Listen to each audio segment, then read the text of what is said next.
Up third quarter, 5 minutes to go. Heater down 4. Tyler Hero throwing it up. Bam Adebayo plus the foul. How about Bam? 21 points, 10 boards. Here's another. Later in the third, Heat down 1. It's Adebayo again. Heat by 1. They trail by as many as 17. Adebayo had 15 points himself in the third quarter. To the fourth we go. 4 minutes to go. Heat down 3. Jimmy Butler. Oh, look at the effort by Butler. And then he gets it back. Rewarded on the other end. He would score just 14 on this night, but was all over the floor doing things like that. The save, reestablish inbounds. That's a good dish. Heat within 1.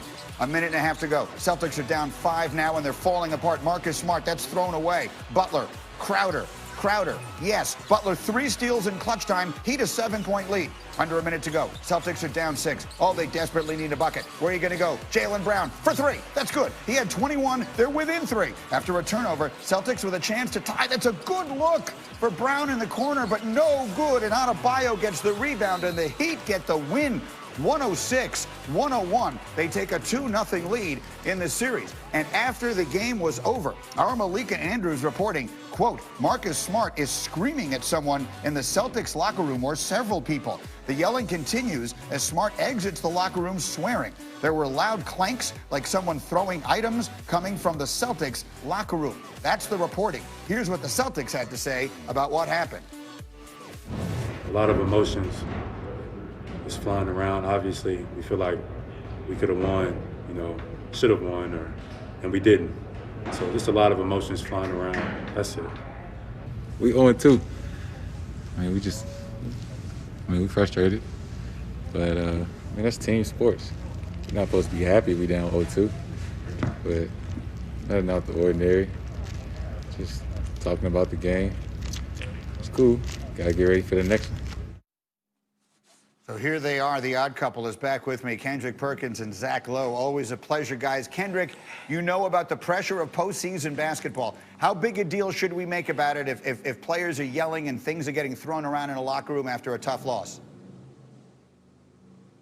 Well, it should be a big deal. But Granny, listen.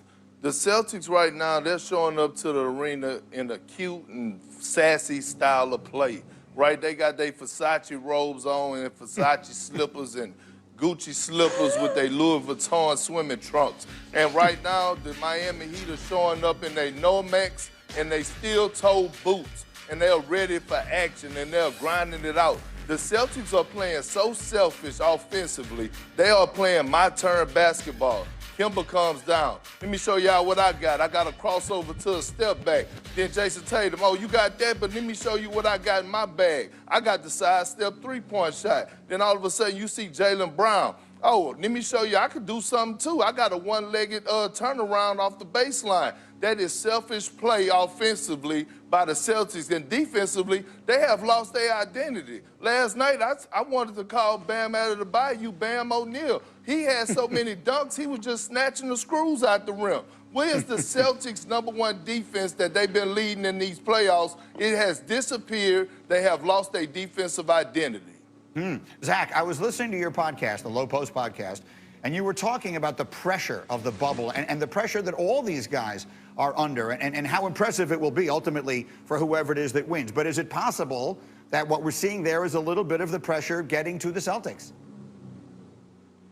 I think the pressure of the bubble is getting to every team. I mean, there's mental stress, there's mental anxiety, except the Heat, who are acting like they might as well play all their home games in the bubble. They seem to love the bubble more than American Airlines Arena. It's incredible. I think the Celtics, I think for the Celtics, this is about the frustration of losing 2 games that were there for them and knowing now that their back's against the wall. But to Perk's point, the Celtics are out of rhythm on offense, and I think there's a tendency to say, well, it's bad coaching. Why are they going one-on-one? I think we have to give a lot of credit to the Heat. Number one, their zone defense has totally taken Boston out of its rhythm. And number two, when you have a center in Bam Adebayo who can switch on to any player in the NBA and guard them well, your pick and roll attack becomes much harder to execute. You get stuck in the mud. So yeah, Boston's stuck in the mud, but I think Miami deserves a lot of credit for that. And the pressure's on Boston and the pressure's on Brad Stevens to come with some counters to that zone defense, because you better believe they're seeing 30, 40 possessions of it in Game 3.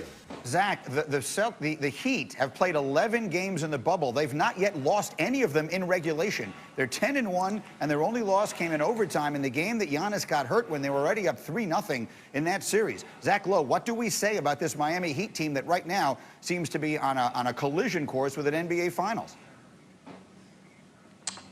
They're playing remarkable basketball on both ends of the floor. Their offense has been sneakily elite all year, top 6, 7 in the league, and their defense is catching up. And I think, I wrote this yesterday for .com, it's one of the most remarkable quick fix transformations in the history of the NBA. I mean, 2 years ago, this was a team that was in 500 territory every single year since LeBron left, basically.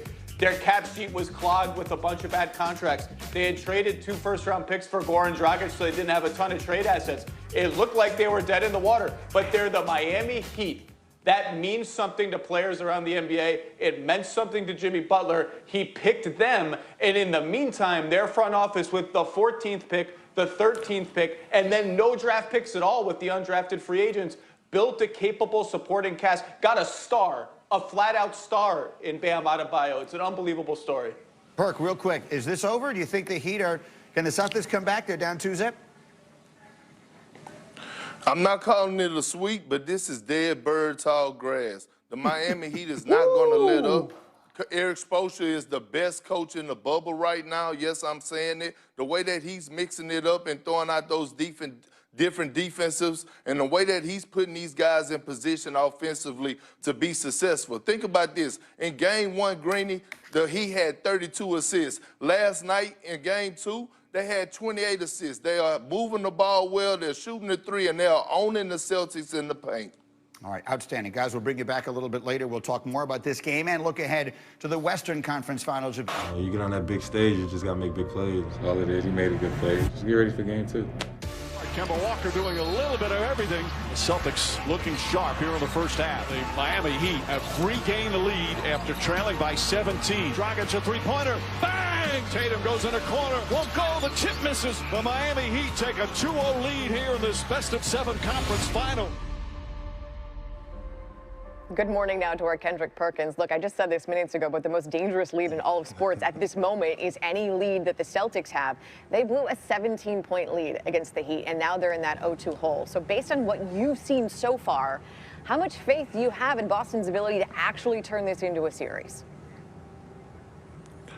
Well, it's not over, but I have very little faith. Right now, you're looking at a Boston Celtics team that were number one defensively throughout this whole playoffs, and right now they have lost their defensive identity. Those guys cannot guard a parked car right now. Miami Heat are dissecting them every which way on the defensive end. They're cutting. Bam is getting wide open dunks. I thought he was Shaq yesterday. And on the offensive end, they're playing individually. They're not playing team-wise. The Celtics are playing my turn basketball. Okay, Kemba, here go your turn. Do your step backs and your crossovers. Okay, I haven't touched the ball. Next is Jason Tatum. Sidestep 3-point shots. You cannot beat the Miami Heat playing individual basketball on the offensive end. And the Miami Heat has been, in Game 1, they had 32 assists. Last night they had 28 assists, and they have been dominating the Celtics in the paint.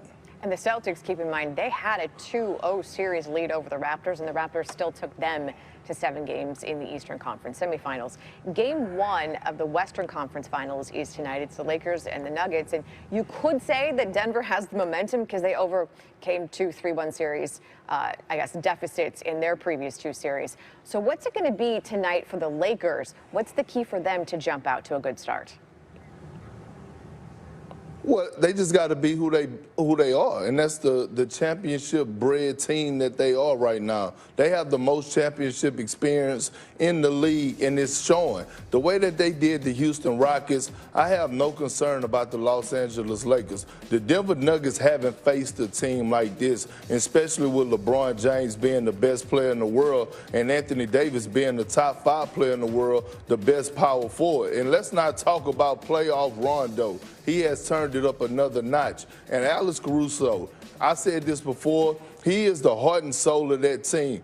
Danny Green is finding his stride and finding his rhythm on the offensive end. So is Caldwell Pope. Kyle Kuzma are doing things that we haven't seen him do all year on the defensive end and bringing that energy. So the Lakers just have to be themselves. Dwight Howard is probably going to start, and they're probably going to go big to match up with Jokic. And with him and Anthony Davis in that front court, they the best front court defensive team, front court defensive duo in the NBA. Just want to say, they need to be themselves, yet the Lakers have yet to open a series with a win this postseason. Game 1 of the Western Conference.